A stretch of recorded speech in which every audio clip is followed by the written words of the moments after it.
Sejam muito bem-vindos mais uma vez ao canal GT Autos, pessoal, começando aqui mais um teste da semana com a Fiat Toro Vulcano Diesel 4x4. Como eu imagino que vocês já saibam, esse aqui é o vídeo de consumo urbano.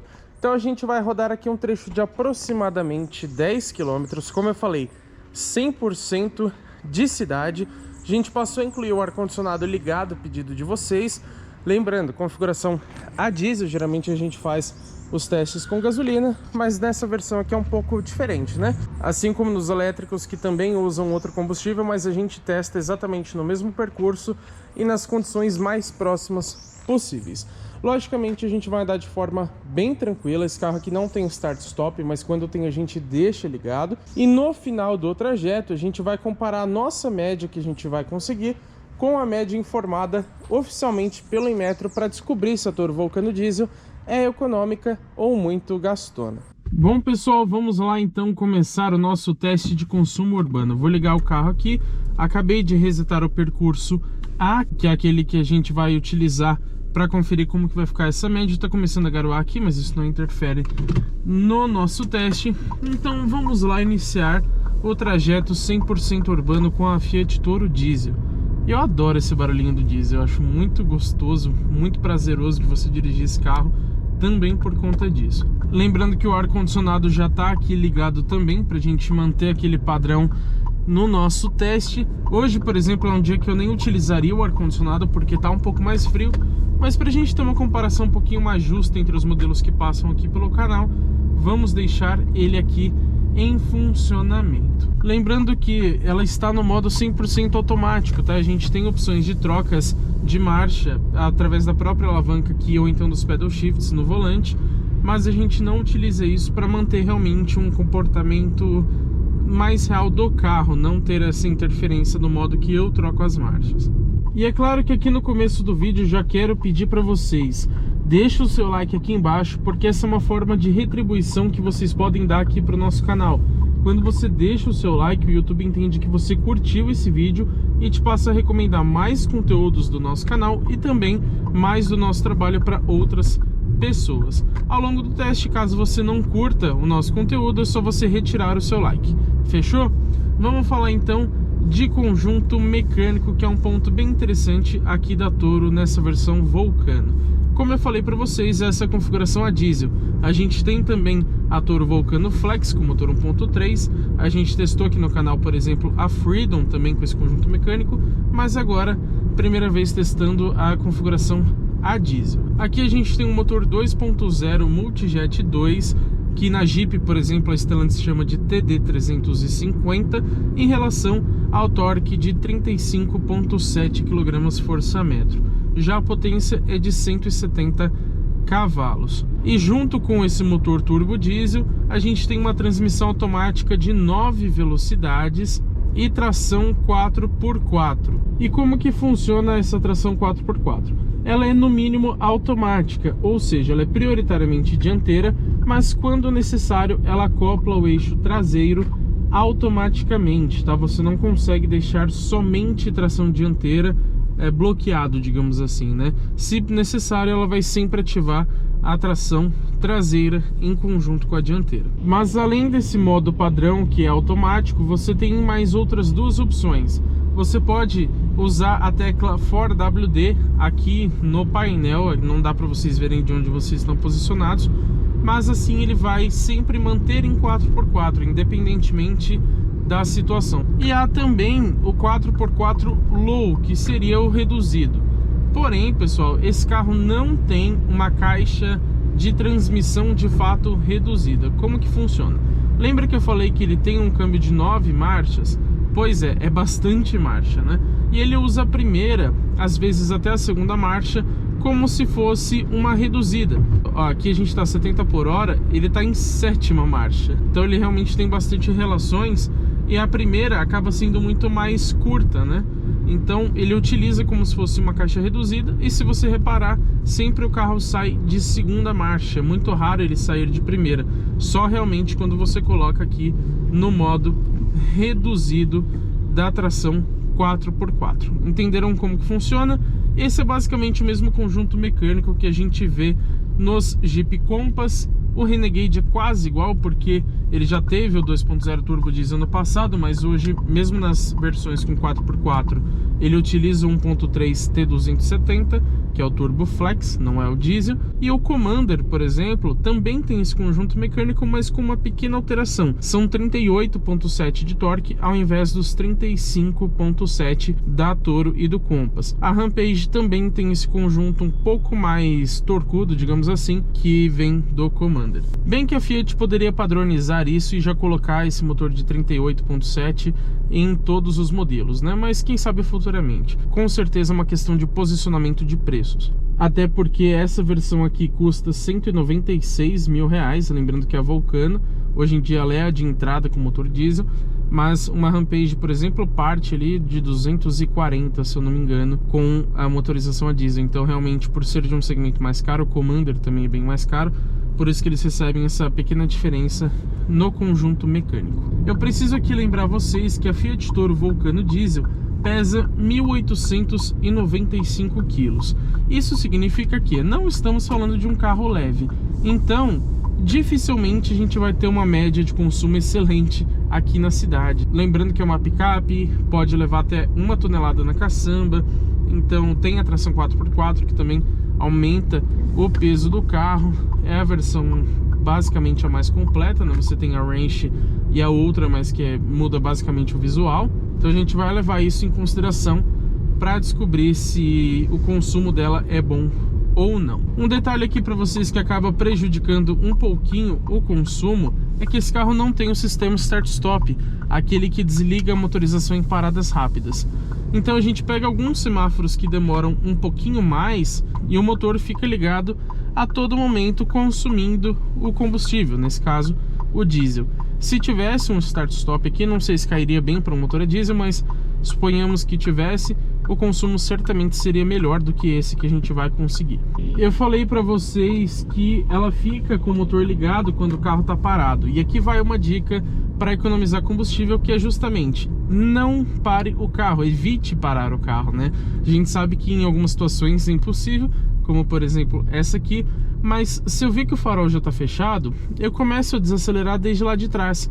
Muitas vezes você evita parar o carro. E o que isso influencia no consumo? Primeiro, se você está parado com o motor ligado, ele está consumindo combustível sem andar nenhum metro. Então você está fazendo, digamos que 0 km por litro. Se você estiver andando a 10 por hora, você está sendo ainda um pouco mais econômico, porque em 1 hora você está rodando 10 km, então ele vai gastar bastante, mas melhor do que estar com o motor em funcionamento, porém parado. Outra questão é, quando você não diminui tanto a velocidade, você precisa retomar menos ao sair do semáforo, por exemplo, ou de qualquer outro obstáculo que seja, quando você vai sair da inércia, né? Saindo da inércia, o carro tende a gastar mais combustível e também você precisa acelerar muito, saindo de 0 até os 50, por exemplo, que você estava anteriormente, ou 60, que seja.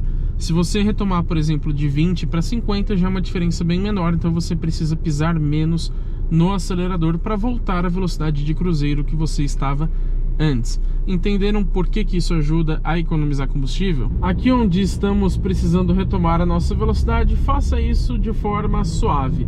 Não precisa pisar fundo no acelerador, tá? Senão você vai subir muito giro, vai demandar muita potência da motorização, muito torque e consequentemente vai consumir mais combustível. O interessante é que essas dicas que eu dou para vocês valem para basicamente qualquer tipo de veículo. Então você pega, no caso aqui, o diesel, ou um veículo somente a gasolina, ou flex, independentemente se ele está abastecido só com etanol ou só com gasolina, uma mistura de ambos, ou até mesmo o elétrico, né? Porque da mesma forma, se você demandar muito o pedal do acelerador em um carro elétrico, ele vai sugar mais a bateria, né? E o elétrico ainda tem aquela vantagem de regeneração nas frenagens. Aqui, por exemplo, aconteceu o que eu acabei de falar, ó. Eu já vim reduzindo desde ali de trás, porque eu vi que o semáforo estava fechado. Então eu cheguei ali a uns 24 km por hora, mais ou menos, que é uma velocidade baixa, mas bem maior do que 0, né? E ainda não fiquei nenhum tempo parado com o motor ligado. Então, certamente a gente economizou combustível ali ao passar por esse semáforo. Aqui a gente tem uma parte que é um pouco mais benéfica para o consumo de combustível, porque ela é um pouco mais plana e a gente roda ali mais ou menos entre 50 e 60 km por hora, que também é uma boa velocidade, que você não está forçando muito a motorização, nem andando tão devagar, né? Você está ali no intermediário. E galera, lembrando que eu vou falar todos os detalhes da Fiat Toro Vulcano Diesel na nossa avaliação completa que sai em breve no canal. E o consumo de combustível, no caso diesel, na estrada, a gente comentou também no nosso vídeo de viagem que sai muito em breve aqui no canal GT Autos, onde a gente também falou sobre isolamento acústico, desempenho na estrada, enfim, naquele trajeto padrão que a gente sempre faz entre São Bernardo do Campo e Jundiaí. Agora, adiantando algumas impressões desse carro para vocês. Posso dizer que é bem gostosa de dirigir. A gente está aqui já no nosso último dia de teste com a Toro Vulcano Diesel e eu já rodei até agora 895 quilômetros desde que a gente pegou esse carro. Então, realmente posso dizer que é gostosa de dirigir. E eu posso dizer que ela tem uma suspensão muito confortável. Então, mesmo aqui onde a gente tem bastante desnível no solo, ela vai com muita tranquilidade. Ela é bem suave, mesmo nessa configuração a diesel, né, que tem uma suspensão um pouco diferente, né, uma calibração diferente em relação à Flex, justamente por ter a tração 4x4, então ela é até um pouquinho mais alta, e também por carregar 1 tonelada na caçamba, como eu comentei, né? Ó, só quero frisar para vocês que estamos pegando um pouquinho mais de trânsito aqui do que o comum, aqui já perto do final. A gente tem um trecho um pouco mais de centro, digamos assim. Então você tem, além dos semáforos, você tem pedestre passando, um carro saindo da vaga, o carro entrando na vaga, alguém fazendo uma conversão proibida. Então você tem muita variação de velocidade, né? Você acelera, aí para, depois acelera, para, ou freia muito, enfim. Então dessa vez esse trânsito está um pouquinho maior aqui nesse trecho final. Ainda assim, não é uma diferença gritante, tá? Mas está sim um pouquinho mais intenso. Galera, aqui onde a gente tem um trecho mais de subida, não tem milagre, tá? A gente vai ter que demandar um pouco mais do acelerador. Aqui, por exemplo, também, ó, eu não vou frear muito, não diminui tanto a velocidade, justamente por aquela questão que eu falei, mas olha como a subida aqui é íngreme.